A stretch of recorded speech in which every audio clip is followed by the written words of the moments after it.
Kecha ijtimoiy tarmoqlarda poytaxtimizning Yashnobod tumanidagi ko'p qavatli uylardan birida o'tkir tig'li pichoq ko'targan shaxsning videosi tarqalib turli muhokamalarga sabab bo'ldi. Tasvirlardan ChatGPT, o'zim va xonadonim xavfsizligini qanday ta'minlasam bo'ladi? Nima maslahat berasan?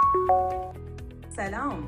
Xonadoningiz xavfsizligini ta'minlash uchun eng ishonchli yo'l bu qo'riqlash departamentiga murojaat qilish.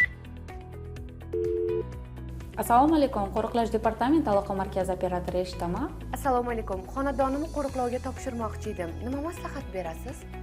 Bizga ishonganingiz uchun minnatdorchilik bildiramiz. Biz sizning xonadoningiz zamonaviy texnika vositalari yordamida tunu kuni qo'riqlarni ta'minlaymiz. Tezkor harakatlanuvchi guruhlarimiz esa holat bo'yicha. Assalomu alaykum, hurmatli fuqaro. Qo'riqlash departamentidan kapitan Juman yozibman.